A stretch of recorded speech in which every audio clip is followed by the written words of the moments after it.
আল্লাহর নবী বললেন সর্বশেষ যে ব্যক্তির জান্নাত দেওয়া হবে এই পৃথিবী ছাড়া 10 গুণ বড়। অনেকে মনে সন্দেহ হচ্ছে 10 গুণ বড় জান্নাত কিভাবে দেবে, এত জায়গায় কোথায়?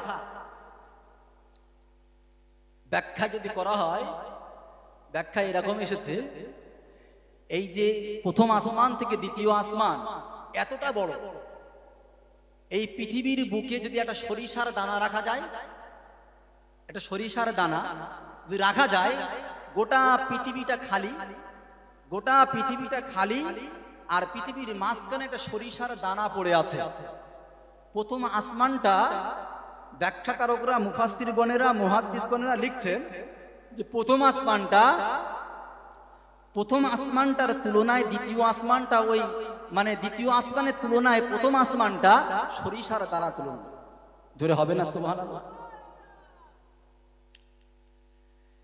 সেই মহামূল্যবান ঈমান আমরা কিন্তু কদর করতে পারছি না। আমরা যেহেতু অযাচিত ভাবে পেয়েছি, কোনো কষ্ট করিনি, যাকে বলা হয় গোদা বাংলায় ফাও পেয়েছি, ফ্রিতে পেয়েছি, কোনো রক্ত ঝরাতে হয়ে, কোনো পরীক্ষার সম্মুখীন হতে হয়ে হঠাৎ পেয়ে গেছি, বা বলতে পারেন জন্মসূত্রে বাপ মুসলমান আমিও মুসলমান, এই সূত্রে ঈমান পেয়েছি বলে বা আজকের আমাদের কাছে ঈমানের কোন রকম গুরুত্ব নেই। এ জওয়ান যুবকেরা, দয়ার নবীর সাহাবা হযরত খুবাইব রাদিয়াল্লাহু তাআলা আনহু, তিনি ঈমান এনেছিলেন। ঈমানটা আনার পরে কতটা কষ্ট পেয়েছিলেন জানেন কি? আল্লাহর নবীর সাহাবা হযরত খুবাইব রাদিয়াল্লাহু তাআলা আনহুকে বেঈমান বেদিন কুফারে কুরাইশরা ধরে ফেললো, পাকড়াও করে ফেললো, বাবা পাকড়াও করে ঘরের মধ্যে বন্দী করে রাখলাম। ঘরের মধ্যে বন্দী করার পর কয়েকদিন কেটে গেল, আল্লাহর নবীর সাহাবা হযরত খুবাইব কোনো কিছুই খেতে পারলেন না। আল্লাহর নবীর সাহাবা না খেয়ে রয়েছেন। একজন মহিলা, নাম তার জায়নাব, পরবর্তীতে মুসলমান হয়েছিলেন। এই জায়নাব রাদিয়াল্লাহু তাআলা আনহা তখন মুসলমান হননি। বাবা, যে ঘরে খুবাইব রাদিয়াল্লাহু তাআলা আনহুকে ওই বেঈমান বেদিন কুফারে কুরাইশরা আল্লাহর নবীর সাহাবীকে আটকে রেখে দিয়েছিলেন, আল্লাহর নবীর সাহাবা খুবাইব রাদিয়াল্লাহু তাআলা আনহুকে যে ঘরের মধ্যে রাখা হয়েছিল, বাবা ওই ঘরের জানলা দিয়ে হালকা একটু উকি মেরে দেখেছিলেন। ওই জায়নাব রাদিয়াল্লাহু তাআলা আনহা দেখেছিলেন যে আল্লাহর নবীর সাহাবা হযরত খুবাইব উপর থেকে আঙ্গুর পাড়ে, আর আঙ্গুরগুলো টপ টপ টপ টপ করে ছিঁড়ে ছিঁড়ে আল্লাহর নবীর সাহাবা খায়। অথচ সেই সময় মক্কার বুকে কোথাও আঙ্গুর পাওয়ার জায়গা ছিল না, সেই সময় আনসিজন, ওই সময় আঙ্গুরের কোনো সময় ছিল না। তারপরেও খুবাইব রাদিয়াল্লাহু তাআলা আনহু ওই আটকানো একটা ঘরের মধ্যে আঙ্গুর ছিঁড়ে ছিঁড়ে খায়।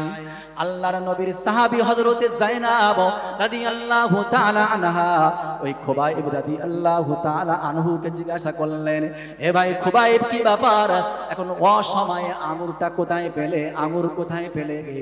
আল্লাহর নবীর সাহাবা বললেন, এটা হলো জান্নাতি আঙ্গুর। জোরে বলো। এ জওয়ান যুবকেরা, বাহ্যিক কোনো খাদ্য তাকে দেওয়া হয়নি, বিভিন্ন রকম ভাবে অত্যাচার করা হোক। হঠাৎ একদিন সকাল হয়ে গেল, সূর্য উঠে গেল, বেঈমান বেদিন কুফারে কুরাইশদের নেতা, বড় বড় নেতা যারা আবু জেহেল, আবু লাহাব, উতবা, শাইবা, এরা দলবদ্ধ হয়ে এসে হঠাৎ একটা উগ্র মূর্তি নিয়ে আল্লাহর নবীর সাহাবার সামনে এসে বলল, খুবাইব বার হও, বার হও, তোমাকে আজকে কতল করে দেওয়া হবে। আল্লাহর নবীর সাহাবা হযরত খুবাইব রাদিয়াল্লাহু তাআলা আনহু বার হয়ে গেলেন। বার হয়ে যাওয়ার পরে মক্কার বেঈমান বেদিন কুফারে কুরাইশরা তাকে সামনের দিকে আগিয়ে দিয়েছে, আর ছোট্ট ছোট্ট বাচ্চাগুলোকে কুকুরের মতো লেলিয়ে দিয়েছে। বাবা, আল্লাহর নবী সাহাবাকে কেউ পাথর দিয়ে আঘাত করে, কেউ বা কোন রকম কোন অস্ত্র দিয়ে আঘাত করে, আঘাত করা যায় এমন কোন বস্তু ছুঁড়ে ছুঁড়ে ছুঁড়ে ছুঁড়ে হযরতে খুবাইব রাদিয়াল্লাহু তাআলা আনহুকে মারা হয়। গোটা শরীরটা রক্তাক্ত হয়ে গেল। রক্তাক্ত শরীর নিয়ে আল্লাহর নবীর সাহাবা হযরতে খুবাইব রাদিয়াল্লাহু তাআলা আনহু সামনের দিকে অগ্রসর হলেন। সামনের দিকে যেতে যেতে দেখলেন সামনে একটা মঞ্চ করা হয়েছে, স্টেজ করা হয়েছে, যে স্টেজে একটা কাঠ রাখা হয়েছে। বাবা, ওই কাঠের চতুর্দিকে আল্লাহর নবীর সাহাবা হযরতে খুবাইবের হাতটা, পা দুটো, দুই হাত আর দুই পা চতুর্দিকে লম্বা করে ১৭ পর শত শত শত পেরেক মারা হয়েছে। বাবা, পেরেক মারা হয়ে গেল, গোটা শরীরটা রক্তাক্ত হয়ে গেল। ব্যথা যন্ত্রণায় একেবারে শেষ হয়ে যাচ্ছে।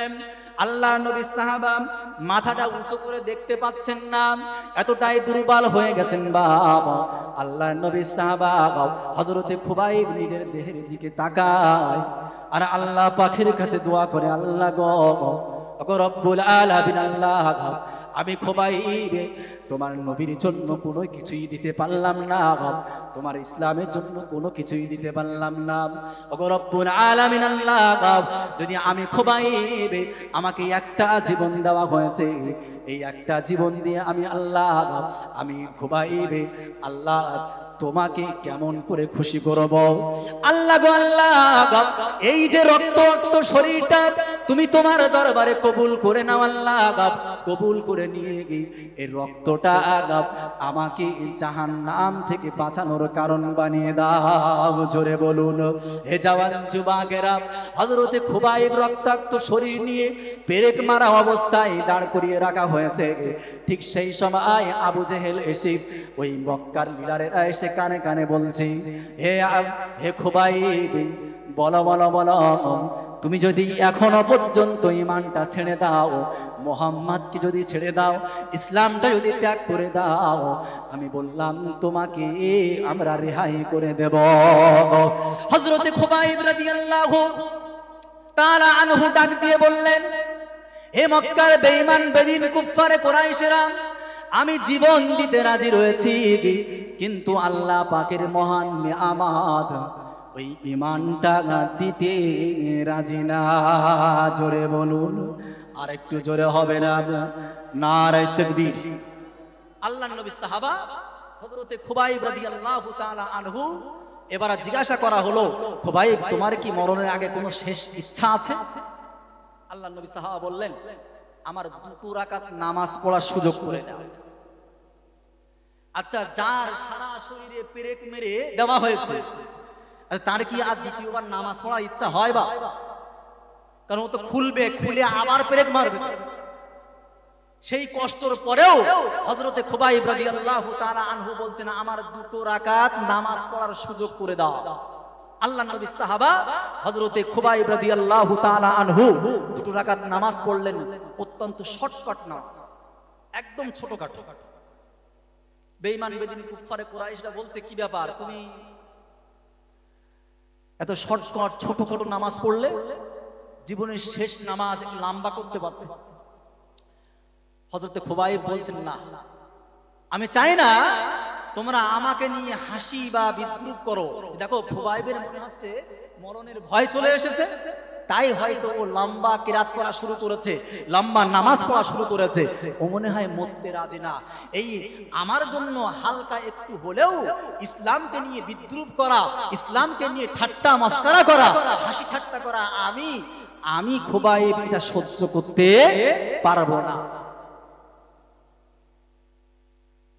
আজকের জামানা দেখেন, রাস্তা দিয়ে যাচ্ছে, আমার নিজে কানে শোনাবা, আমার নিজে কানে, আল্লাহ পাক রব্বুল আলামিন যদি মিথ্যা কথা বলি আমার মাফ করুন, আমি মিথ্যা কথা বলছি না, এই নবীওয়ালা মেম্বারে এসে বলছি, আজকের সকালের কথা, স্কুলে সরস্বতী পূজা হচ্ছে না, মুসলমানের মেয়েরা এত সুন্দর সেজে গুজে যাচ্ছে, অমুসলিম দাদা ভাইদের মেয়েগুলো ওরকম ভাবে সাজতে জানে না। অমুসলিম দাদা ভাইরা বলছে দেখ দেখ এরা আমাদের কাজগুলো ইরাই করে দিল। কথা বুঝলেন না? আমার আপনার জন্য আজকে ইসলামকে হাসি বা ঠাট্টা বা মজাক হয়ে গেছে। বা হযরতে খুবাইব রাদিয়াল্লাহু তাআলা আনহু বলছেন, আমার জন্য ইসলামকে কেউ বিদ্রুপ করুক, ইসলামকে কেউ ঠাট্টা বা মাস্কারা বা হালকা একটু হাসির কারণ বানিয়ে দিক, আমি চাই। এই ঘটনা এখানে রাখলাম, একটু আগিয়ে যাচ্ছে। এ জওয়ান যুবকেরা, হযরতে আসিয়ার কথা আপনারা শুনেছেন। ফেরাউনের স্ত্রী হযরতে আসিয়া, এই ফেরাউনের বাড়িতে একজন দাসী কাজ করত। দাসী একজন বাদী, মানে চাকর হিসাবে কাজ করত। ফেরাউনের একটা মেয়ে ছিল, মেয়ে আসিয়ার পক্ষে নয়, অন্য একটা পক্ষের মেয়ে ছিল, ওই ফেরাউনের বাড়িতে থাকতো। ওই আসিয়ার একটা দাসী বা ফেরাউনের একটা দাসী ছিল। ওই দাসীটা একদিন বিকাল বেলা ফেরাউনের মেয়ের চুলটা আঁচড়ে দেয়, চিরুনি দিয়ে আঁচড়ে দিচ্ছে বাবা। হঠাৎ করে আঁচড়াতে আঁচড়াতে চিরুনটা মাটিতে পড়ে গেল। আর মাটিতে পড়ে যাওয়ার সাথে সাথে ওই চিরুনটা তোলার সময় বিসমিল্লাহ বলে তুলেছে বাবা। বিসমিল্লাহ বলে যেই না তুলেছে, ওই মেয়েটা সাথে সাথে শুনে ফেলেছে, কি ব্যাপার কি ব্যাপার? আমার আব্বা জান ফেরাউন, আমার আব্বা জান ফেরাউনের রাজমহলে বসে বসে তুমি কোন আল্লাহ আর নাম নাও। ওই দাসী তখন, ওই বাদীর তখন ঈমানটা প্রকাশ পেয়ে গেল বাবা। সমস্ত রাজদরবারের মানুষ সহ ফেরাউনও জেনে গেল যে আমার বাড়িতে যে দাসী কাজ করেন, এই দাসীটা আমি ফেরাউন আমাকে আল্লাহ বলে মানে না, আমাকে প্রভু বলে মানে না, এ তো অন্য একটা আল্লাহকে আল্লাহ বলে মেনে নেয়। রাজদরবারে ডাক করা হলো। রাজদরবারে ডাকার পরে জিজ্ঞাসা করা হলো, তোমার আল্লাহ কে বলো? ওই মহিলা তখন ডাক দিয়ে বলল, আমার আল্লাহ সেই যে আল্লাহ তোমাকে সৃষ্টি করেছে, আমাকে সৃষ্টি করেছে, গোটা পৃথিবীর মালিক যে আল্লাহ। জোরে বলুন হে জওয়ান যুবকেরা। ওই মহিলা যখন এই জবাব দিয়েছেন, ওই মহিলার একটা কোলে বাচ্চা ছিল। ওই বাচ্চাটাকে নিয়ে ফেরাউন ধরেছেন আর বলেছে, যদি তুমি তোমার ওই আল্লাহকে ত্যাগ না করো, আর আমি ফেরাউন আমাকে যদি আল্লাহ বলে না মেনে নাও, আমাকে যদি প্রভু বলে না মেনে নাও, আমি ফেরাউন বললাম তোমার এই সন্তানটাকে আমি ফেরাউন এই জ্বলন্ত আগুনে পুড়িয়ে মেরে দেব। ওই মহিলা তখন বলল, আমার কলিজার টুকরা সন্তানকে আল্লাহর জন্য উৎসর্গ করতে রাজি। কিন্তু ফেরাউন জেনে নাও মহামূল্যবান যে নিয়ামত আল্লাহ আমাকে দিয়েছে, এই নাজ নিয়ামত, এই ঈমানটা তোমার জন্য ছাড়তে রাজি না। জোরে বলুন, আরেকটু জোরে হবে না? যাদের হৃদয়ে আছে আল্লাহর ভয়, তারা কবু পথ ভুলে যায় না। আল্লাহর প্রেম ছাড়া এই দুনিয়ায় কারো কাছে কোনো কিছু চাই না। জোরে বলুন। ওই মহিলা সামনে হযরতে বা ওই ছোট্ট বাচ্চাকে আগুনে পুড়িয়ে মেরে দেওয়া হলো। মা কিছুটা হলেও তো ভয় হয়। যখন এই মায়ের অন্তরে দুর্বলতা ভাব এসেছে, ওই ছোট্ট বাচ্চা আগুনের মধ্য থেকে বলছে, আম্মা জান আপনি ভয় পাবেন না, এই আগুন দেখতে লাগছে, আমি কিন্তু ফুল বাগানে রয়েছি, আপনাকেও যদি দেয় ভয় পাবেন না। এরকম মা দরকার আছে না নাই? যারা ইসলামের জন্য সন্তানগুলোকে উৎসর্গ করে দেবে। ওই সরস্বতী পূজার জন্য সুন্দর একটা হলুদ শাড়ি কিনে দিলাম, সুন্দর একটা হলুদ একটা সেট কিনে দিলাম, ইয়ে মা না মনে করবেন, ইয়ে মা কিন্তু ডান। আপনাকে বলছি, হে মা, আপনি কিন্তু আপনার সন্তানকে ভালোবাসছেন না, বাহ্যিক হয়তো মনে হচ্ছে আপনার সন্তানকে সাজিয়ে গুছিয়ে সুন্দর ফুলের মতো করে আমি লোক সমাজে পাঠিয়ে দিলাম, না, ও কিন্তু সরস্বতী পূজায় যেয়ে শিরিক করে এসেছে। ওর মধ্যে ঈমান নামক জিনিসটার সঙ্গে শিরিক ঘুলে গেছে, মিলে গেছে। এক বালতি দুধের মধ্যে যখনই আপনি পেশাব ফেলে দেবেন, গোটা দুধটাই একেবারে নাপাক হয়ে গেল, নষ্ট হয়ে গেল, ওই ঈমানটা নষ্ট হয়ে গেছে। আপনার ফুলের মতো মেয়েটা আপনার সামনে না হলেও কিয়ামতের ময়দানে কিন্তু আগুনের মধ্যে জ্বলবে। আল্লাহ পাক বলছেন, ইন্নাল্লাহা লা ইয়াগফিরু আন ইউশরাকা বিহি ওয়া ইয়াগফিরু মা দুনা যালিক। মহান রব্বুল আলামিন বললেন, সমস্ত গুনাহ আমি আল্লাহ যদি চাই ক্ষমা করব, বান্দা যদি তওবা না করে শিরকের গুনাহ নিয়ে মরে যায়, আমি আল্লাহ বললাম, এটা আমার ওয়াদা, আমি তাকে মাফ করব না।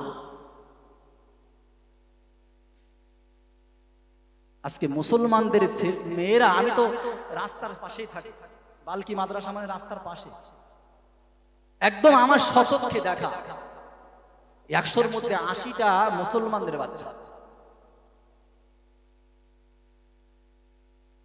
মুসলমানদের ছেলেগুলো ছেঁড়া ফাটা প্যান্ট পরে ঘুরছে। ওর বাপ মনে হয় কাঙাল, মিসকিন, ভিকি করে খায় ভালো। ওর বাপ মনে হয় ফকির, মিসকিন, কাঙাল, ভালো প্যান্ট কিনে দিতে পারে না, ছেঁড়া ছোট প্যান্ট, ইঁদুরে খাওয়া মতন প্যান্ট, সেই প্যান্ট ও পরে ঘুরছে, কুকসির বাড়ে ছেঁড়া। কথা বুঝতে পারছে? এটা নাকি 2025-এর ফ্যাশন, 2025-এর স্টাইল। আগের দিন আমি বারাসাতে গিয়েছি একটা প্রোগ্রামে, তো বারাসাতে যাওয়ার সময় পাশে একটা ছেলে বসেছে, বেশি বয়স না, আমার থেকে অল্প বয়স হবে। তো আমি বললাম, ভাই বাড়ি কোথায়? জায়গার নাম বলেছে, নামটাও জিজ্ঞাসা করলাম, ভাই নাম কি? তো বলছে দেখলাম মুসলমান। তো আমি বলছি, ভাই সব ঠিক আছে, তুমি মুসলমান, তোমার এই ড্রেস পাতি এরকম কেন? চুলটা সে মানে কালো চুল সাদা করে ফেলেছে। আমি শুধু দেখেছি যে সাদা চুল কালো করে স্টাইলের জন্য, সাদা চুল কালো করে, কালো চুল সাদা করছে। একটা প্যান্ট পরেছে, তা ছেঁড়া, একেবারে কুকসির গোড়া, এসে না দেখলে বুঝতে পারবেন না। কসম খোদা, মিথ্যা কথা বলছি না। আমি বলছি, ভাই এ কি ব্যাপারে? তো বলছে, ভাই আপনি বুঝবেন না। আমি কেন বুঝবো না? আমার কি বুঝশক্তি কম? তুমি বলো, অসুবিধা নেই। বলছে, হুজুর এটা 2025-এর স্টাইল।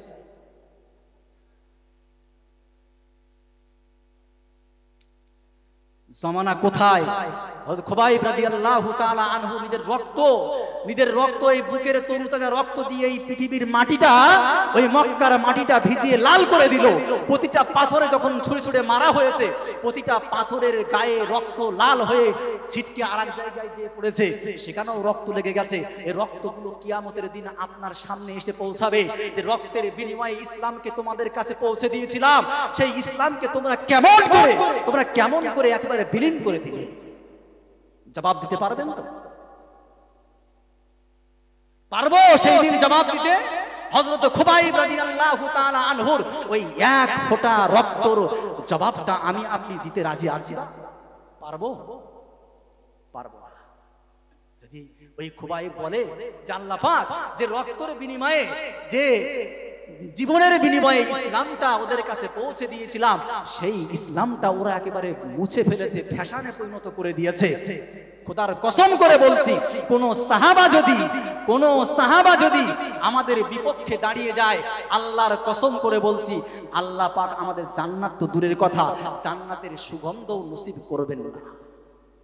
তার কারণ এই জমানার যত বড়ই আল্লাহর ওলি হোক না কেন, সে দাদা হুজুর হোক, আর খাজা মঈনুদ্দিন চিশতি হোক, আর আব্দুল কাদের জিলানী রহমাতুল্লাহ আলাইহি হোক, যেই হন না কেন, ওই জামানার ছোট্ট একটা সাহাবার পায়ের ধুলোর সমতুল্য মর্যাদা না। সেই সাহাবা যদি কিয়ামতের দিন আমার আপনার বিপক্ষে কথা বলে যে আল্লাহ এই বান্দাটাই ইসলামকে ভুলে যেয়ে, আমার রক্তটা ভুলে যেয়ে, আমার নবীর দাঁতের কথাটা ভুলে যেয়ে, আমার নবীর তায়েফের রক্ত ঝরানোর কথাটা ভুলে যেয়ে ওই ইসলামটা একেবারে বিলীন করে দিয়েছে, ফ্যাশনটা অবলম্বন করেছে, পশ্চিমাদের আদর্শগুলো গ্রহণ করেছে, খোদার কসম করে বলছি নবী তো দূরের কথা, মানে নবী পাক যদি বিরোধিতা নাও করে, আল্লাহর নবী সাহাবারা যদি বিরোধিতা করে তো জাহান্নামের জন্য আমাদের যথেষ্ট, কেউ রেহাই পাবো না। সকলের কাছে অনুরোধ করো,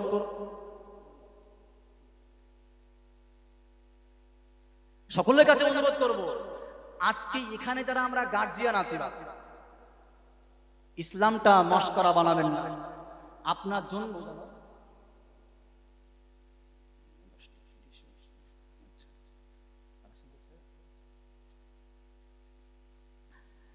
ইসলামটা যেন আমার আপনার জন্য ঠাট্টা বা মস্করার কারণ না হয়ে যায়। দেখেন মুক্তবি বাচ্চাদের পড়ায়, তো বাচ্চারা অনেক সময় দেখা যাচ্ছে পড়া করে আসে না, অনেক সময় পড়া তৈরি করে আসে না। জিজ্ঞাসা করি যে মনা তুমি পড়া মুখস্থ করো নি কেন, বা বাড়িতে কেন মুখস্থ করো না? তো বলে আমার মা বকে। কেন? বলছে বাংলা বই না পড়ে এখন তুই নুরানি কায়দা পড়ছিস। কথা বুঝলেন? আমি একটু আগে বলছিলাম না, নিজের সন্তানকে ইসলামের জন্য কি করলো? বিলীন করে দিল। আর আজকে জমানার মা বোনেরা ওই আরবিটা যেটা আল্লাহর ভাষা সেটা শিখতে দেবে না। কারণ কি? ওর ভাড়া নেওয়া অভ্যাস। কথা ভুল বুঝবেন না, ভাড়া নেওয়া অভ্যাস মানে ওই ভাড়াটি ইমাম সাহেব দ্বারা কাজ করাবে সারা জীবন, ভাড়াটি ইমাম সাহেব দ্বারাই সারা জীবন কাজ করাবে। সে সবে বরাতের পড়া বলেন, আর মানুষ মরে গেলে বলেন, বা ও মরে যাক ওর কবরের পাশে যেয়ে বলেন, ও ভাড়াটি ইমাম সাহেব নিয়েই কাজ করাবে। নিজের সন্তান শিখাবে না। শিখাবে কি? ও যেন ইংলিশে কথা বলতে পারে। কি সে কথাটা? I love you. এছাড়া কিন্তু ইংলিশ কেউ বলতে পারে না। বলো, এখনকার বাচ্চারা এই আই লাভ ইউ ছাড়া অন্য কিছু বলতে পারে না। এই এতটুকু কথাই এখন থেকে মোটামুটি প্র্যাকটিস চলছে, যে কেমন ভাবে প্রস্তাবটা দিলে 14ই ফেব্রুয়ারি আসছে ভ্যালেন্টাইন্স ডে, ওই দিন যে আমি কেমন ভাবে প্রেমিকাকে বোঝাবো, সেই কথার এখন থেকে মোটামুটি প্র্যাকটিস চলছে। কে কত পবিত্র অবস্থায় মানে প্রস্তাবটা দিতে পারে। ফেসবুকে দেখছিলাম আগের দিন, একটা ছেলে একটা মেয়েকে ভালোবাসার প্রস্তাব দিচ্ছে, ওযু করে আউযুবিল্লাহ বিসমিল্লাহ পড়ে তারপর। কথা বুঝলেন? একদম পবিত্র হয়ে বলছে এর মধ্যে কোন রকম কোনো ত্রুটি নেই, ভালোবাসাটা অ্যাকসেপ্ট করো। আগামী 14ই ফেব্রুয়ারি বিশ্ব ভালোবাসা দিবস। আমি বলি ওটা বিশ্ব বেহায়াপনা দিবস। প্রত্যেকটা মা বোনদের কাছে অনুরোধ করব, ওই দিন কিন্তু শবে বরাতের রাত, মানে শবে বরাত মানে বরাতের রাত।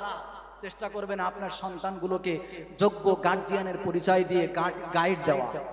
আল্লাহ পাক সকলকে কবুল করুন। সকলে বলি আমিন। দরুদ শরীফ। আল্লাহুম্মা সাল্লি আলা।